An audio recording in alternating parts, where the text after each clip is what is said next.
देखो, जब आप स्टूडेंट होते हो, आप किसी एग्ज़ाम की प्रिपरेशन कर रहे होते हो, तो आप अपने पेरेंट्स के एक्सपेक्टेशंस, सोसाइटी की एक्सपेक्टेशंस और खुद की एक्सपेक्टेशंस में कई बार इतना दब जाते हो कि आपका जो डे बाय डे प्रिपरेशन का टाइम है, वो बहुत ही दुखदाई हो जाता है ना? तो मैं आपको इस वीडियो में 3 सॉल्यूशंस बताऊँगा। इन तीनों सॉल्यूशंस को हम प्रैक्टिकली कैसे यूज़ करना है, ये देखेंगे।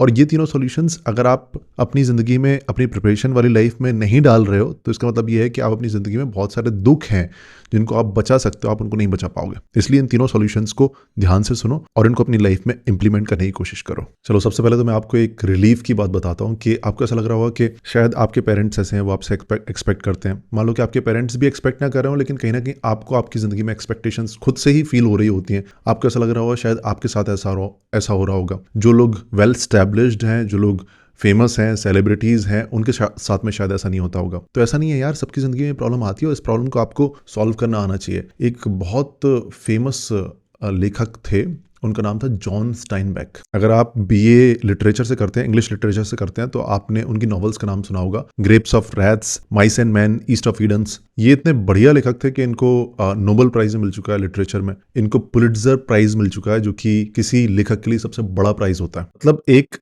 जो राइटर किसी मुकाम तक पहुंच सकता है ना, ये वहां तक पहुंच गए थे। इनका एक बेटा था और उस बेटे का नाम था थॉमस स्टाइनबेक। जैसे आप हो ना, वैसे ही उस बेटे के ऊपर एक्सपेक्टेशंस का बड़ा बोझ था। ऐसा नहीं है कि उसके फादर उससे बहुत एक्सपेक्ट करते थे, लेकिन उसको अंदर ही अंदर लगता था कि यार, मेरे पापा इतने बड़े लेखक हैं, तो मुझे उनका एटलीस्ट 10% तो होना चाहिए। तो वो बड़ी कोशिश करता था, बल्कि उसके फादर ने उसके ऊपर प्रेशराइज भी नहीं किया था। उनकी जो नॉवल थी ईस्ट ऑफ ईडन्स, उसमें उन्होंने क्लियरली एक मैसेज दिया अपने बेटे को, जिसमें उन्होंने लिखा हुआ है कि तुम्हें मेरी जो इनहेरिटेंस है, मतलब जैसा मैं हूं वैसा बनने की जरूरत नहीं है, वो प्रेशर लेने की जरूरत नहीं है, तुम्हें अपना रास्ता खुद चुनना है। ये नॉवल उसके बारे में। लेकिन फिर भी जो उनका बेटा था थॉमस, उसने बड़ा प्रेशर लिया और वो ये समझ लो कि अपनी जिंदगी भर कुछ नहीं कर पाया उस प्रेशर के चक्कर में। इनफैक्ट उसने बाद में जब इंटरव्यूज हुए, तो उसमें इंटरव्यूज में बताया कि मुझे अलग अलग इंटरव्यूज में बुलाया जाता है क्योंकि मैं एक डांसिंग बियर हूँ। मतलब जो सर्कस में एक भालू नहीं होता जिसको आप थोड़ी सी स्टिक मारो तो वो गोल घूम जाता है, इस तरह का मैं भालू हूँ। क्योंकि मैं एक बड़े बाप की औलाद हूँ, तुम शायद उनको नहीं बुला सकते, तो मुझे बुला लेते हो, और इस तरह से मैं एक डांसिंग बियर का काम करता हूँ। तो बड़ा बेकार सी लाइफ चल रही थी उसकी, बल्कि उसको अल्कोहलिज्म की भी हैबिट हो गई थी। इनफैक्ट उसके फादर को भी अल्कोहलिज्म की हैबिट थी, उसकी मदर को भी थी, तो पूरा खानदान ही था वैसे। लेकिन अब आपको ऐसा लग रहा हो कि उसकी ज़िंदगी पूरी बर्बाद हो जाएगी, लेकिन ऐसा नहीं हुआ। तो जब वो 58 साल के हुए ना, तो उन्होंने ये जो अपना एक्सपेक्टेशंस का बोझ लेके चल रहे थे ना, उस बोझ को साइड में रख दिया और उन्होंने अपनी जर्नी खुद बनाई। उन्होंने ये सोचना बंद कर दिया कि यार, मेरे पापा ऐसे लिखते थे तो मुझे ऐसा कम से कम तो लिखना ही है, बल्कि उन्होंने अपने हिसाब से लिखना स्टार्ट कर दिया। जैसे वो कैलिफोर्निया में एक पर्टिकुलर जगह पर रहते थे, वो जगह बड़ी उनको पसंद थी, तो उन्होंने उस जगह के बारे में शॉर्ट स्टोरीज लिखना स्टार्ट कर दी और वो शॉर्ट स्टोरीज फेमस हो गई। तो वो अपने पापा जैसे बड़े राइटर तो नहीं बन पाए, वो 58 साल की एज में अपने एक पर्टिकुलर जॉनरा में एक अच्छे लेखक बन गए। कैसे बन पाए वो? जब उन्होंने अपनी जर्नी को पर्सनलाइज्ड किया, कस्टमाइज्ड किया। पहला जो सॉल्यूशन है वो आप सभी लोगों के लिए, चाहे आपके फादर, आपके पेरेंट्स, आपकी सोसाइटी आपसे एक्सपेक्ट कर रही है या फिर नहीं कर रही है, लेकिन आप अपनी एक्सपेक्टेशंस के तले दबे हो। आपको ऐसा लगता है यार, कम से कम इतना तो होना चाहिए, ये तो होना चाहिए, क्या कर रहा है यार जिंदगी में, और आप अपने आप को ऐसे एक्सपेक्टेशंस के तले दबाते हो और अपने आप को गालियां देते हो। पहला सॉल्यूशन क्या है? अपनी पर्सनलाइज जर्नी बनाया करो यार। मान लो कि किसी को आप देखते हो, वो किसी क्वेश्चन को 2 मिनट में सॉल्व कर देता है, तो अगर आप सिर्फ इसी के ऊपर फोकस करोगे कि वो 2 मिनट में सॉल्व कर लेता है, मैं 2 मिनट में क्यों नहीं कर पा रहा हूं, तो आप समझ लो कि आप ऐसे ही थॉमस स्टाइनबेक की तरह लगे रहोगे 58 ईयर्स तक, जब तक कि आपको यह एहसास नहीं होगा कि आपको अपनी जर्नी खुद बनानी है। तो किसी के लिए वो क्वेश्चन 2 मिनट का हो सकता है, आपके लिए वही क्वेश्चन 1 घंटे का हो सकता है।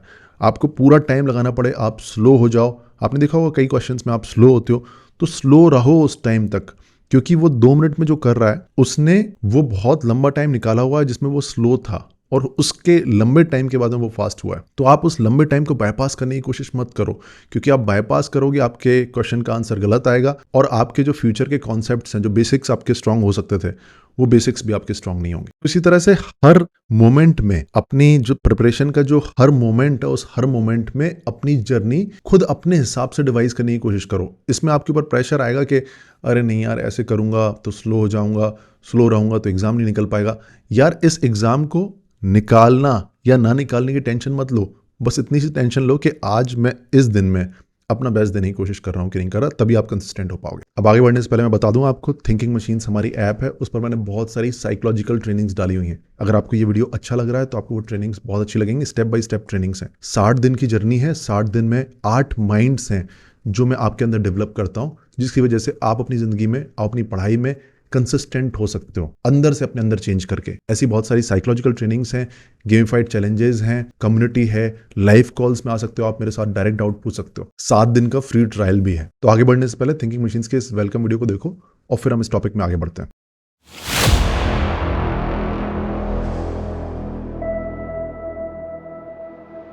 आई थिंक बहुत सारे लाइफ्स चेंज हो रहे हैं, मतलब इंक्लूडिंग माइन। कभी भी उसके बाद परफेक्शनिज्म मेरे माइंड में आया ही नहीं। लाइक आया होगा भी, वो 1 सेकंड 2 सेकंड में चला जाता था। Once I experienced it, it changed everything and it helped me all through 30 days. सब अलग अलग जोन से है, अलग अलग जगह से है, तो ये लगता है ना कि अरे वो कंप्लीट कर रहा है, ये कंप्लीट कर रहा है, तो मैं भी कंप्लीट करती हूँ इस चीज को। मैंने 400 पेज की किताब खत्म कर दी है। अब मैंने वो देखा, मैंने कहा ये मैंने किए, ये मेरे को नहीं विश्वास हो रहा मैंने किए ये। कहीं ना कहीं यहाँ पे एक लाइक माइंडेड पीपल साथ में है जो आपसे रिलेट कर पाएंगे। पूरा 1 साल से ऊपर हो चुका है। मैंने 5 जून 2022 को ज्वाइन किया था। उसके बाद मेरे अंदर बहुत ही ड्रास्टिक चेंजेस आए हैं। इनफैक्ट मैंने काफी चेंजेस देखे अपने में। मैं पहले से काफी काम हो चुकी हूँ।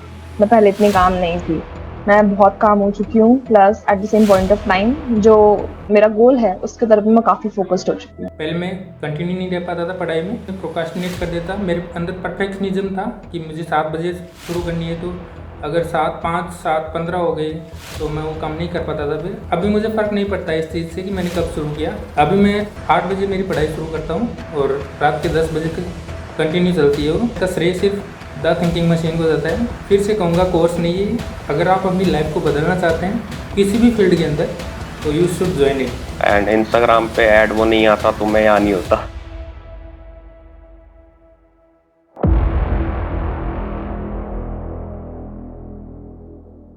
चलो दूसरे सॉल्यूशन की तरफ बढ़ते हैं। अब मान लो कि आपके पापा या फिर आपकी मम्मी हैं ही एक्सपेक्टेशंस डालने वाले और परेशान करते हैं आपको बोलते हैं कि बेटा कम से कम इतनी मेहनत तो कर ही सकते हो, कम से कम इतना नाम तो मत डुबाओ हमारा।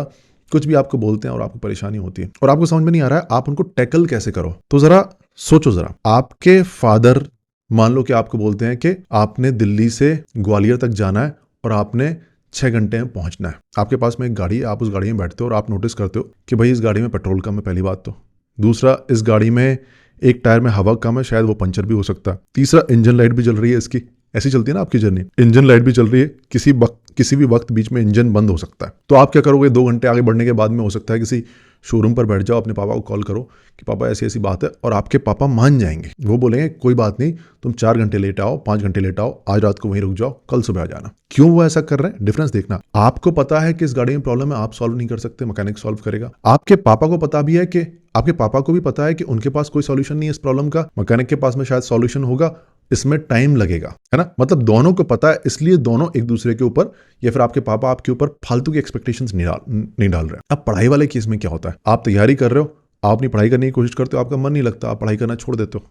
आपके पापा, हो सकता है आपके टेस्ट में कम नंबर आए, आपके पापा बोलते हैं कि ये क्या बात हुई आपके टेस्ट में, मैं तुमसे ये तो एक्सपेक्ट नहीं करता, तुमसे कम से कम इतने मार्क्स तो मैंने एक्सपेक्ट किए थे। इस सिचुएशन में एक अजम्पशन ये है कि आपको ऐसा लगता है कि आपको भी पता है पढ़ाई कैसे करनी है, पढ़ाई में दिल कैसे लगाना है, आपको भी पता है कि मेहनत कैसे करते हैं, कंसिस्टेंट कैसे होते हैं, बस आप कर नहीं रहे हो, आपकी मर्जी की वजह से नहीं कर रहे हो। और आपके पापा को भी एग्जैक्टली ऐसा लगता है कि मैंने बताया तो है कि पढ़ाई करनी है, सब कुछ मैंने पैसे दे दिए हैं, सब कुछ कर दिया, फिर भी ये पढ़ाई नहीं कर रहा है, मतलब जानबूझ के नहीं कर रहा है। आप दोनों को ऐसा लगता है कि आपको पता है, जबकि सच्चाई ये है कि आप दोनों को ही नहीं पता कि हर दिन अपनी पढ़ाई में कंसिस्टेंट कैसे रहा जा सकता है। आप दोनों को ही बहुत सारे मोटिवेशनल स्पीकर्स ने, बहुत सारे लोगों ने गुमराह किया हुआ है और ये बोला हुआ है कि हमारी जो मेहनत है हमारे हाथ में होती है, हमारा मुकद्दर हमारे हाथ में होता है, और हर दिन अगर अपना बेस्ट नहीं दे रहे हो तो फिर आपकी गलती है। आपको दिमाग में जो डीप में चल रहा है, जो आपके बचपन के बिलीव्स हैं, वो आपको किस तरह से आज आपके एक्शंस को कंट्रोल कर रहे हैं उसके बारे में कोई आइडिया नहीं है, दोनों को ही। और इसी वजह से